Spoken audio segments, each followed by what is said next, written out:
அடிவயிறு என்றுவார்கள். மலக்குடல், பெருங்குடல், சிறுங்குடல். இதில் கட்டு ப்ராப்ளம் என்பார்கள்.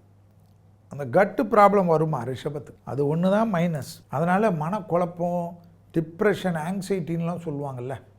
இப்போ தான் குழந்தைங்களுக்கே வருது, ஐ எம் ரொம்ப டிப்ரெஸ்ட் போந்த. அதனால் அது மட்டும் பார்த்துக்கும். ரிஷபராசிக்காரங்களுக்கு 26வது வருடம் 27வது வருடம் ஜோசியரையோ ஜோசியத்தையோ பார்க்காதீங்க. அவ்வளோ நல்ல டைம். அப்பா அம்மா எழுத்தை மட்டும் பார்த்துக்கு. அப்பா அம்மாவோட சண்டை போடாதீங்க. அண்ணன் தங்கையோட சண்டை போடாதீங்க. அக்கா தங்கையோட சண்டை போடாதீங்க. தம்பிங்களோட சண்டை போடாதீங்க. அவங்க ஏதாவது தர்க்கம் பண்ணாலும் கொஞ்சம் எனக்கு டைம் சரியில்லை, செல்வி சொல்லியிருந்தாரு, நான் விலகிறேன்னு விலகி ஓடிடு. நீங்கள் எது சொன்னாலும் நான் ஒத்துக்கிறேன்னு சொல்லுங்கள். தாயார் தந்தைக்கு சிறிய ஒரு உபத்திரம்னா கூட உடனே ஃபேமிலி டாக்டர்கிட்ட கூட்டின்னு போங்க. அவங்க போக மாட்டாங்க, ஆனால் நீங்கள் தான் கூட்டின்னு போகணும்.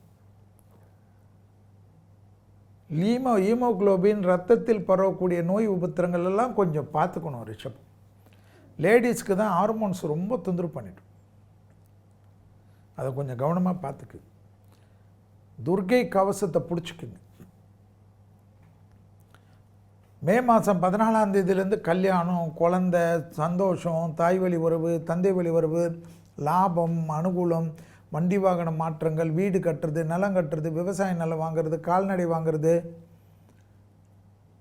வளர்ப்பு பிராணிகள் நிறைய வாங்கக்கூடிய ராசியில் ரிஷபம் வரும். வசதி வாய்ப்பெல்லாம் சரியாக இருந்தால் ஃப்ளைட்டு, ஹெலிகாப்டரே வாங்கிடுவீங்களாம். பெரிய அதிர்ஷ்டம் வரும்.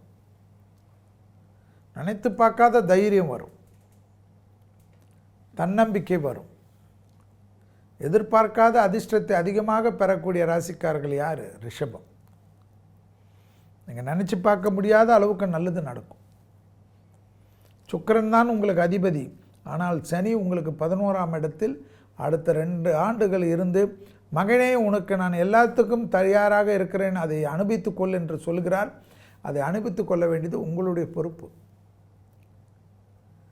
இந்த சமயத்தில் நல்ல சனி நமக்கு சந்தோஷமாக இருக்கிறாருன்னு சொல்லி சிற்றின்ப நாட்டம், டெய்லி பப்புக்கு போகிறது, சீட்டாட்டத்துக்கு போகுது, இல்லை எங்கேயாவது சுற்றிட்டு வர்றது, அங்கே போகிறது, இங்கே போகிறது, ஃப்ரெண்ட்ஸோடு போகிறது, இதுக்கு போகிறது, அதுக்கு போகிறது, சம்மந்தமே இல்லாமல் சினிமா எடுக்கிறேன், ட்ராமா எடுக்கிறேன், மியூசிக் எடுக்கிறேன்னு ஓடுறது எல்லாம் பண்ணுங்கள்.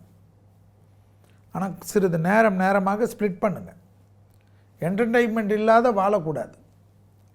அதிர்ஷ்டம் தட்டுகிறது, சரியாக பயன்படுத்தி கொள்ளுங்கள். இதே போல் அதிர்ஷ்டம் வருவதற்கு 27.5 ஆண்டுகள் ஆகும், ஞாபகத்தில் வைத்துக் கொள்ளுங்கள் ரிஷபம்.